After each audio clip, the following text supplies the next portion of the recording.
shot looked like he slipped down.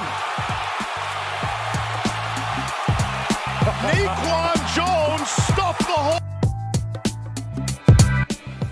This is interesting to see. Your daily sports podcast, news, narratives, takes, and gambling. Kyle Schwarber, former Chicago Cub. Hey, the Cubs had Schwarber and Bryant and some other guys. They might be pretty good in the postseason. Who knows? Jock Peterson? Hey, it's a good idea. Someone should put those guys in the same squad and see what can happen.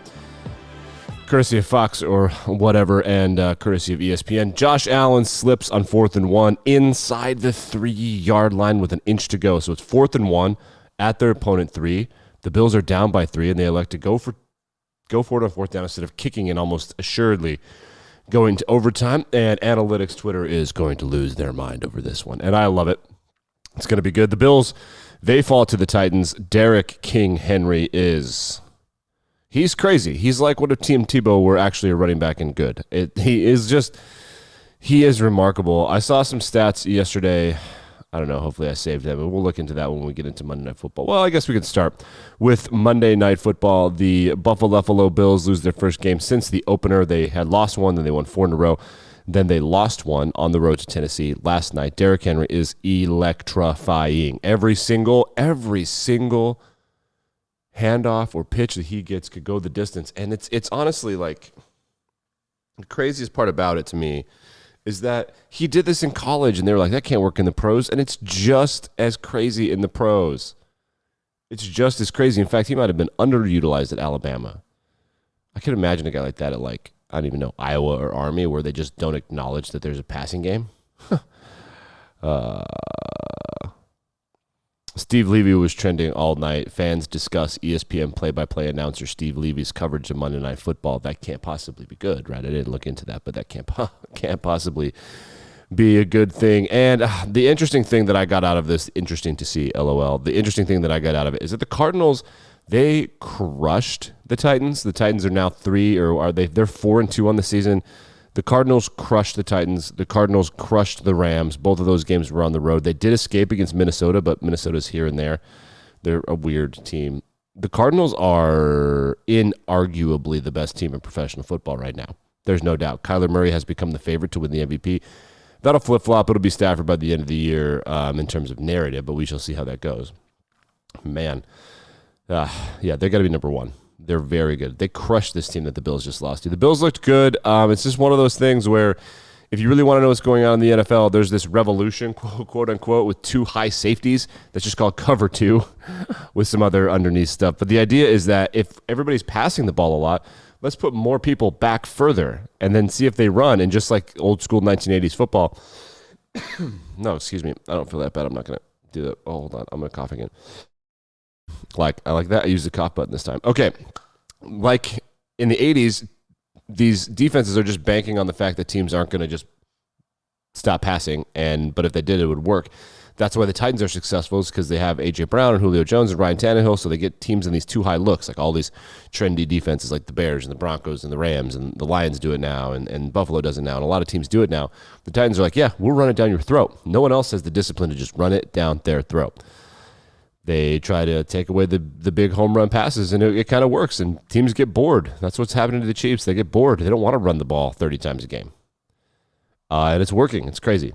It's like Madden. Like, I dare you to run the ball. They won't do it.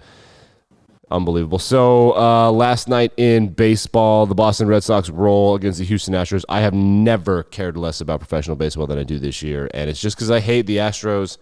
I hate the Red Sox, and I don't really care about the National League for the most part. I mean, the Dodgers, they've been in it recently. They're always around this stage. The Braves are kind of fun, I guess, but man, I guess for me, baseball is a lot like college football in that it's about the stadiums, like in the playoffs. And I know that's kind of weird, but a lit up atmosphere is kind of cool. With Boston, it's become tired. With Houston, I hate them.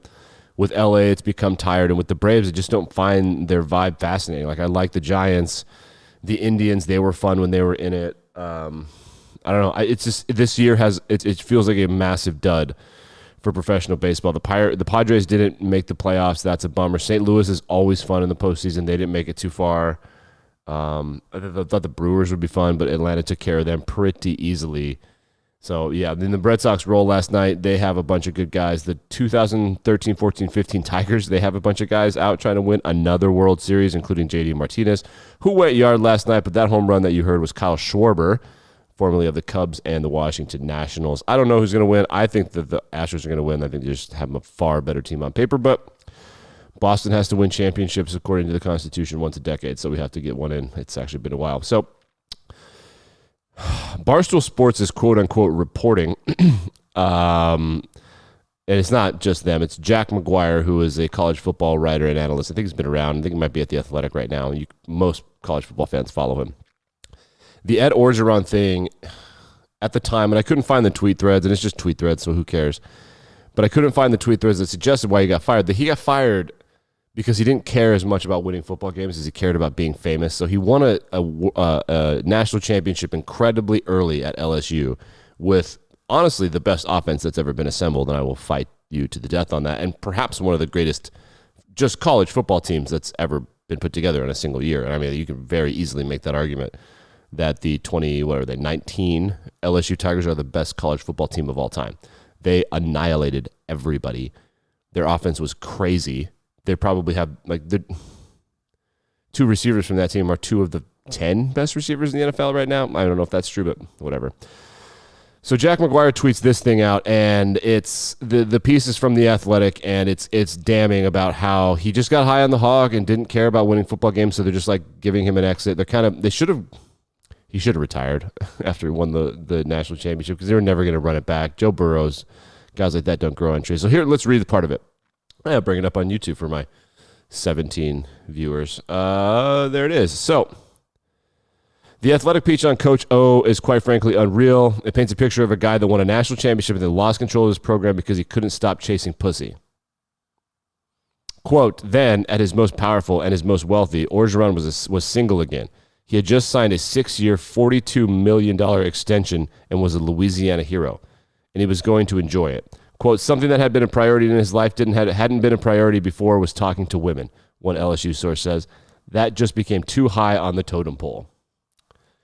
Yeah, apparently, and this is according to the Athletic piece in Barstool Sports. That's the blog. The links are in the show notes. Let's read some more quotes from the story. Might as well, right?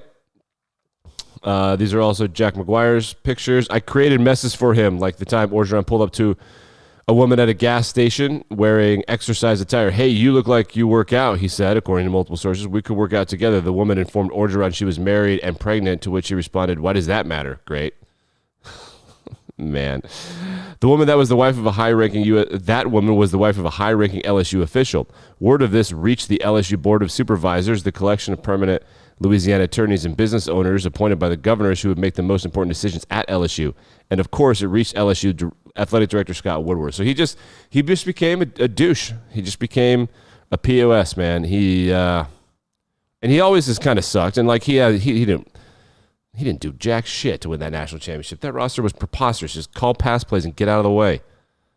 So he's going to go down in flames. This is not going to end well for him. Speaking of that, let's talk about Joe Judge and the New York Giants. He had a quote at his press conference, and I don't really cover press conferences that much because whatever. But he had a quote that is just hilarious. They were asking him tough questions because he's got the whole Belichick, Patricia, Romeo Cornell tough guy act going on in New York, and of course it's not working. In the preseason, he famously had 5 veterans retire on the same day. Another word for that is quitting. They were like, nah, I don't want to play football anymore, actually, so I'm out. Then yesterday at his press conference, his Monday press conference, he said, quote, this is definitely going to get better. Man, who are you trying to convince? Who are you trying to convince, Joe? Some narratives we didn't cover from the NFL Sunday. Aaron Rodgers' I own you thing was all over the internet. We did have some internet sleuths find that there were people flipping him off. Get this, at Soldier Field, they were flipping him off. He claimed that there were, and then everyone was like, there was no one flipping him off. We couldn't find him on the screen. Well, then the Packers fans found him. It's crazy that the Chicago fans would flip off Aaron Rodgers. It's wild. Some sad news now, sort of. Dick Vitale has announced he's been diagnosed with cancer. He's going to try to call games around his chemo schedule.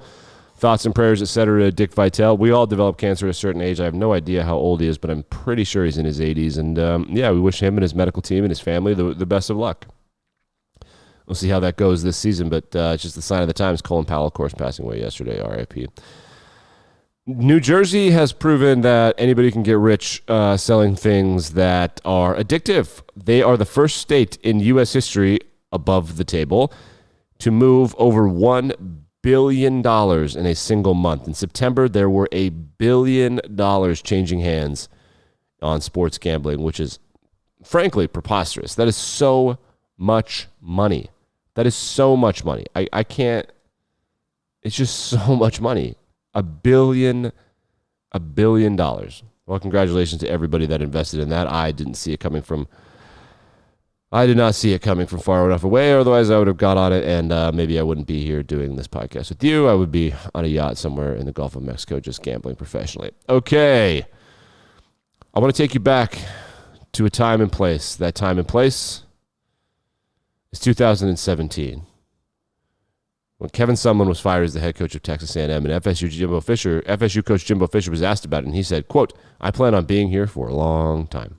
Well, asked at a press conference yesterday about the opening at LSU, and Jimbo Fisher said, "I plan on being here for a long time." I don't think he's going to go to LSU because, well, maybe he will. Who knows? He won a national championship as the offensive coordinator for someone named Nick Saban. Jimbo Fisher, the first and only coach to beat Nick Saban, who used to be an employee of him. That happened just a couple weekends ago. So now you did that, you might as well just go to the school that's going to piss him off the most. Got some other thing. Last thing I want to talk about, we get you out of here. DK Metcalf, not a great look, buddy. Shannon Sharp criticized DK Metcalf for playing hero ball. DK Metcalf, well, the Seahawks were driving down against the Steelers to try to get a game-tying field goal, perhaps a touchdown, but probably a field goal. He was right next to the out-of-bounds marker, and he tried to get 4 or 5 more yards, and he fumbled and gave the ball back to Pittsburgh. But then the Seahawks were able to recover it, and Shannon Sharp, who's in the Hall of Fame, right? Is he in the I don't know if he's in the Hall of Fame, but he's effing good. Back-to-back Super Bowl champ for the Broncos. He's called it hero ball. DK Metcalf tweeted, "Stop questioning me, little boy." And then Shannon Sharp is, "Maybe if you work hard, your resume will look like mine one day." Oh, got him.